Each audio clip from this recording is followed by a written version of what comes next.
mesdames et messieurs, très heureux de vous retrouver pour ce nouveau numéro d'Initiative.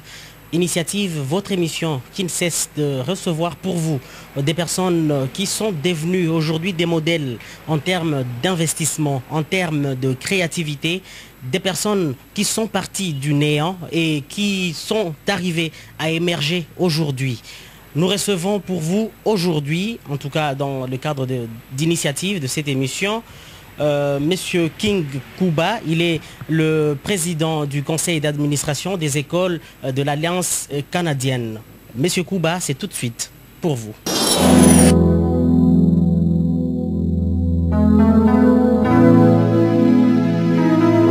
Monsieur Kouba, dans cette émission, Initiative. Merci et bonjour à tous les téléspectateurs qui nous suivent au travers de Voix des Ondes. Oui, les téléspectateurs et aussi les internautes qui vont vous suivre sur www.lesamisdewechi.rdc.com en Europe. Aujourd'hui, nous vous recevons dans Initiative pour parler des écoles de l'Alliance canadienne. C'est quoi? Qu'est-ce qu'est l'Alliance canadienne?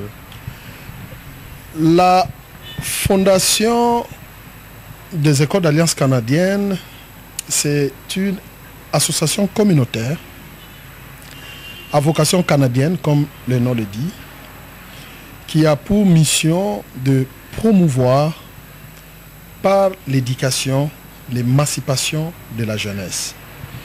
De la jeunesse congolaise, parce que nous œuvrons dans le territoire congolais, mais aussi de la jeunesse du monde entier, parce que nous sommes ouverts à la sensibilité internationale. Et comment vous vous êtes retrouvé au fait à la tête du conseil d'administration des écoles de l'Alliance canadienne? Écoutez, je suis moi-même le fruit de la diaspora canadienne. Après avoir immigré pendant plusieurs années au Canada, après avoir fait mes études universitaires au Canada, je pensais qu'il était utile de contribuer tant soit peu à apporter mon expertise au développement et à l'essor de la jeunesse congolaise. Voilà pourquoi en 2003, j'avais décidé de laisser tous les conforts de l'Occident pour rentrer au pays et commencer à travailler en retroussant les manches, afin de servir de modèle aux autres. Modèle pour la diaspora, modèle pour la jeunesse et le peuple congolais que nous sommes. Oui, parlez-nous un peu de ces débuts-là. C'était vraiment facile de commencer à avoir une idée au Canada et rentrer directement ici au pays pour en fait entreprendre et lancer l'idée ou le projet. C'était comment les débuts? Le tout pour quelqu'un qui veut se lancer dans le monde des affaires, moi je conseille toujours de commencer par une petite étude de faisabilité. Je suis certes rentré au pays pour visiter la famille après un long séjour à l'étranger, mais aussi j'en ai profité pour mettre à profit mon séjour afin de voir les différentes opportunités qui pouvaient se présenter et voir comment saisir ces opportunités. Parce que vous savez, chez nous au Congo, tout est à refaire. C'est un grand chantier encore aujourd'hui. Et dans ces grands chantiers, malheureusement, on ne retrouve pas les Congolais comme acteurs sociaux dans ces chantiers. Et très souvent, nous retrouvons les étrangers, les Ouest-Africains, des Asiatiques, c'est du Moyen-Orient, les Libanais et consorts, qui viennent et qui réussissent chez nous. Et quand vous regardez de près, parfois, ça ne demande pas grand-chose pour réussir. Et c'est de cette façon que moi aussi, je dis, je vais prendre le courage entre mes deux mains et de commencer par quelque chose. Et j'ai commencé par tout simple, en faisant l'étude des marchés, il s'est avéré que il y avait une certaine demande de pneus ici dans la ville de Kinshasa. Les données que j'ai récoltées de l'époque laissaient voir que sur 200 000 pneus importés, plus ou moins 250 000 pneus produits sur place par la compagnie, à l'époque c'était Cobra qui produisait. Et là, vous parlez des pneus des véhicules. Je parle des pneus de véhicules. Ne suffisait pas pour répondre aux besoins des consommateurs. En faisant cette étude, je me suis vite rendu compte que les marchés demandaient 800 000 sur un marché qui en offrait seulement 400 000. Donc il y avait un déséquilibre au niveau de la balance de l'offre et de la demande. Et sans connaître les métiers, parce que moi, de formation, je suis ingénieur, programmeur, analyste, mais j'ai risqué, à partir de cette étude du marché, de rentrer au Canada, de trouver les créneaux dans le pneumatique, sachant qu'il y avait une forte demande sur place au pays. Je réussis à convaincre des partenaires canadiens qui m'ont fait confiance, et le peu d'argent que j'avais, j'ai pu payer les frais sur place ici. J'ai négocié la douane pour démarrer cette entreprise à partir d'un conteneur, 2 conteneurs, 3 conteneurs. Et aujourd'hui, si on regarde dans mon bilan, j'en ai fait plus de 300 conteneurs. Vous êtes arrivé à faire votre marque de pneus, ou bien c'est quelle marque de pneus que vous avez commencé à exporter? Je n'ai pas créé une marque de pneus, mais j'ai créé une marque de commerce. King Pneu Cuba. Aujourd'hui, King Pneu Cuba, c'est connu par 7 automobilistes sur 10 dans la ville de Kinshasa. Vous demandez King Pneu Cuba, si l'automobiliste ne connaît pas King Pneu, c'est qu'il ne roule pas à Kinshasa. Celui qui roule à Kinshasa connaît King Pneu Cuba. Eh bien, chers téléspectateurs, là, on a commencé avec le président du conseil d'administration des écoles de l'Alliance canadienne, et vous venez de découvrir plutôt que c'est encore lui le créateur ici des pneus que vous avez l'habitude d'utiliser avec vos véhicules, King Pneu Cuba. Poursuivez. Et à partir de là, comme on dit, le travail en oublie l'homme. Ce travail m'a permis de développer d'autres créneaux. Parmi ces créneaux, l'éducation. J'ai créé la première école qui s'appelle l'école canadienne. Pourquoi canadienne? Parce que j'ai des souches canadiennes aussi. Je suis congolais, je suis canadien d'origine congolaise. Donc, je représente aussi les intérêts du Canada en tant que citoyen canadien qui rentre chez lui. Je dis, qu'est-ce que je peux donner de plus à mon peuple, à ma population, si ce n'est de contribuer tant soit peu à l'éducation de cette jeunesse. J'ai créé la première école à Limete, une deuxième école à Kalamou, à Kaouka, une troisième école à Mbinza Pigeon, et encore une 4e école à Kalamou, et pour finir, une université canadienne qui arrive bientôt. Et tout ça grâce aux revenus générés par les pneus. Et les revenus des pneus, mais quand même, il y a une contribution de l'Alliance canadienne dans tout ça. L'Alliance canadienne, c'est la fondation de toutes mes activités à vocation canadienne. Mais l'Alliance canadienne est aussi membre de la fondation des écoles du baccalauréat international du Québec. Mais ça ne veut pas dire, si vous êtes membre de cette association, que l'association vous donne l'idée, vous donne les moyens et vient investir à votre place. Non. l'association vous donne ce qu'on appelle le lobbying. C'est-à-dire vous soutient dans vos démarches de formation du personnel, dans l'accréditation, dans la sanction de vos diplômes, pour donner un caractère international à vos diplômes. Mais l'initiative doit venir de vous. Certes, de temps en temps, vous pouvez recourir à la fondation pour avoir ce que nous appelons des bourses de soutien. Mais ces bourses sont souvent à la hauteur de 25 à 50 000 $. Mais comparé aux investissements que nous avons faits, ça représente à peine 2 à 3%. Donc vous ne pouvez pas compter principalement sur les associations, l'apport de l'association, si au départ vous-même vous ne mettez pas les moyens. Ce qui est important ici, c'est que je voudrais que, puisque vous avez dit votre émission s'intitule l'initiative,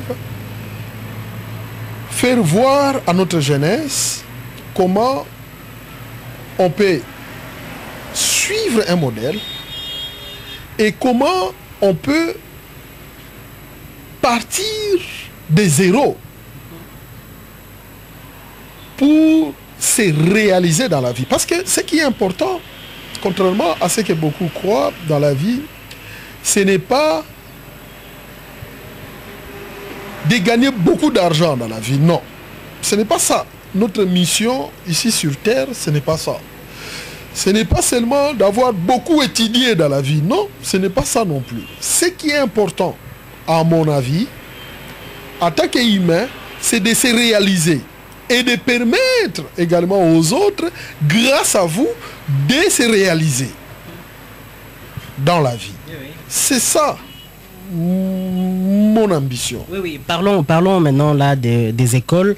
Vous venez de citer les quelques communes qui en fait regorgent l'école canadienne de Kinshasa, mais je constate que c'est un peu concentré dans quelques communes. Quelle est en fait votre projection par rapport à l'arrosage de toute la capitale et pourquoi pas du pays? En effet, je suis tout à fait d'accord avec vous, mais pour politique, et surtout s'agissant de l'éducation, quand j'investis, de ne pas être en sous-location. Parce que je crois, la première des choses, quand on investit dans l'éducation, c'est avoir l'infrastructure adéquate. Donc vous ne voulez pas être locataire? En effet. Propriétaire. Je commence d'abord par acheter et ensuite je développe une activité dans ma propriété. Parce que quand vous êtes locataire, dans le domaine de l'éducation, ben c'est très compliqué. Je ne dis pas que ce n'est pas faisable, mais je dis que c'est compliqué. Vous pouvez être en cours d'année et puis le bailleur vient vous préaviser. Vous êtes locataire, hein, vous n'êtes pas propriétaire. S'il vous dit j'ai besoin de donner une autre orientation à mon bâtiment, s'il vous plaît, veuillez libérer l'année prochaine. C'est un problème sérieux. Et si jamais vous ne trouvez pas de location dans le parage, dans les rues voisines, vous risquez de déménager à 5-10 km. Mais si vous avez la maternelle, parfois c'est compliqué de prendre les enfants, de les faire déplacer de 10 km. Vous comprenez toute cette perturbation-là. C'est pour cela, moi je pense, la première des choses, quand on s'est fait sérieux dans le domaine de l'éducation, c'est de posséder pour soi le bâtiment qui va abriter l'école. Donc aujourd'hui, si M. Kouba voudrait créer une école canadienne, par exemple, à Kikwit, il doit d'abord disposer des infrastructures appropriées. En tout cas, pour moi, je commence toujours par l'étude de faisabilité. Et cette étude de faisabilité me contraint d'avoir une infrastructure adéquate et au mieux dans ma propriété. Et je suis plus à l'aise. Et alors, comment vous organisez les sections au sein de votre école? Nous avons plusieurs sections, de sections en maternelle, pour tous les âges, de 2 ans et demi à 5 ans, et au primaire, de 6 à 12 ans, et au niveau du cycle d'orientation. Mais la particularité de notre école, c'est au niveau du programme que nous avons mis en place, qui est un programme, comme je le disais tantôt dans mon introduction, à vocation canadienne, mais aussi un programme qui respecte la charte canadienne. Vous savez, le Canada, c'est un pays bilingue, où on parle français et anglais. C'est tout à fait normal que quand nous créons une institution éducative, de respecter ces minimums de la charte canadienne qui garantit à tous les citoyens canadiens la liberté de vivre et la liberté de la langue. Donc, dans toutes nos écoles, l'anglais occupe une place primordiale. D'ailleurs, en maternelle, tout se passe en anglais. Nous préférons mettre la maternelle 100% en anglais afin de mieux préparer nos jeunes à cette langue qui est une seconde langue pour eux. Parce que la première langue étant vivant dans un pays francophone, c'est le français, c'est acquis. L'anglais vient en second lieu. Donc, quand nous privilégions, nous mettons 100% en anglais en maternelle, les mêmes enfants ont tout le temps d'apprendre le français à la maison et au primaire. Mais ils vont arriver au primaire avec des bases solides en anglais et ce qui leur permettrait de devenir facilement des bilingues. Donc chez nous, nos enfants parlent aussi bien couramment l'anglais que le français parce que nous mettons un accent particulier dans la formation au niveau de la maternelle où les cours se passent entièrement en anglais. Et par rapport à la fixation des frais scolaires, est-ce que c'est abordable ou bien vous avez des plaintes allant dans ce sens-là? Contrairement à ce que pourraient croire certaines langues, nos frais scolaires sont à la portée du fonctionnaire congolais. Je dis bien à la portée du fonctionnaire congolais. Même c'est lui qui gagne 50 000 francs congolais le mois. En effet, parce que nous avons calculé, nous avons évalué le revenu, l'indice humain de la population et nous nous sommes dit, si nous voulons faire une éducation de qualité, mais en tenant compte dans un pays où la majorité de gens n'ont pas suffisamment de moyens pour se payer cette éducation de qualité. Comment offrir cette éducation à un coût abordable à tous? C'est ainsi que grâce justement à nos partenaires canadiens, nous essayons tant soit peu, de temps en temps, ils nous viennent en aide en nous octroyant des subventions pour que nous puissions alléger le fardeau scolaire des parents. À titre comparatif, pour les mêmes enseignements, pour la même qualité, et ajouter à cela une plus-value. Nous dispensons les cours en français et en anglais, mais c'est un programme du baccalauréat international qui est un module à valeur ajoutée. C'est-à-dire nos étudiants, nous ne les considérons pas comme étant des jeunes, mais nous les considérons plutôt comme étant des adultes en miniature. Et la place de l'informatique dans tout ça, parce qu'actuellement c'est l'informatique qui est en train de régenter au fait la vie ou le monde. Je dirais même plus que nous vivons à l'ère de la mondialisation. À l'ère de la mondialisation, les pays sont devenus des villages planétaires. Vous ne pouvez pas aujourd'hui enseigner en tenant compte uniquement de vos réalités locales.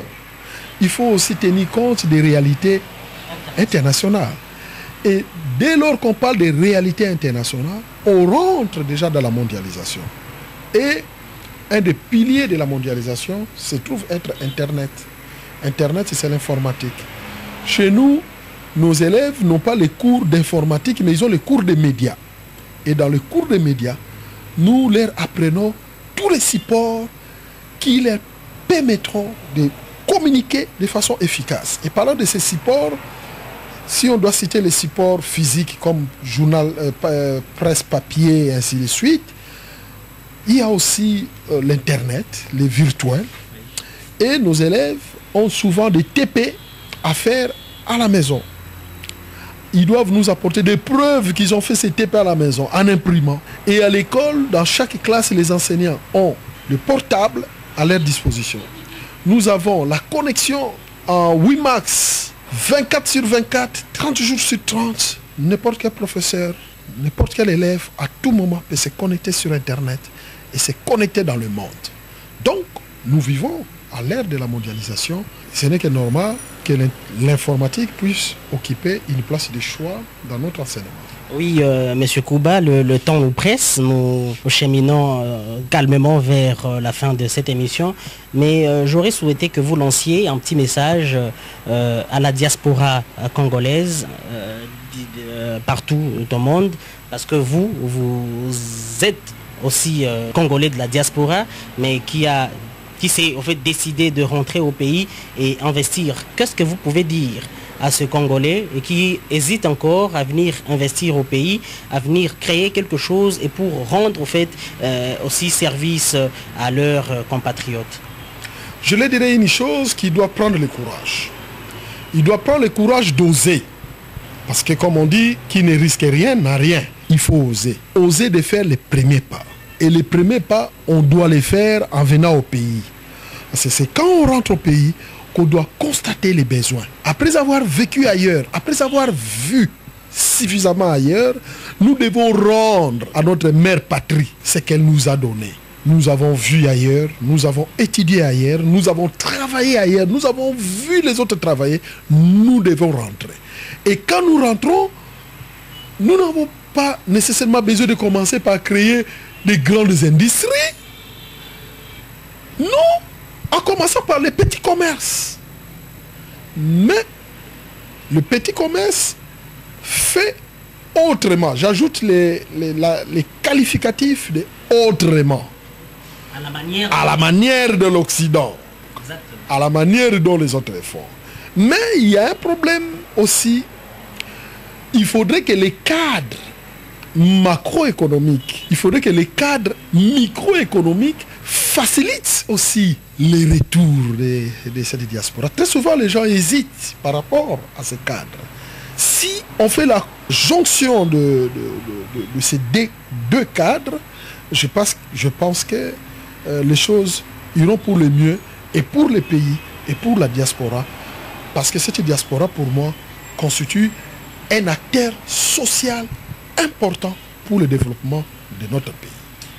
Merci. Nous sommes arrivés à la fin de notre émission. Monsieur King Kouba, nous vous remercions d'avoir accepté notre invitation. Je ne sais pas si vous avez quelque chose à ajouter. Je voudrais seulement remercier tous les internautes et les téléspectateurs qui nous suivent à travers votre canal. Et je remercie aussi la chaîne et les amis de Witch pour m'avoir donné cette opportunité de partager mon expérience afin de servir de modèle aux autres. Merci Monsieur King Kouba, et nous vous remercions aussi, chers téléspectateurs, d'avoir suivi cette émission avec attention. Je vous rappelle que nous recevions Monsieur King Kouba. Il est le président du conseil d'administration des écoles de l'Alliance canadienne. Merci infiniment à vous, chers internautes, de nous suivre sur www.lesamidewetchirdc.com. Le prochain numéro d'initiative, c'est sans nul doute prochainement avec un nouvel invité. Au revoir.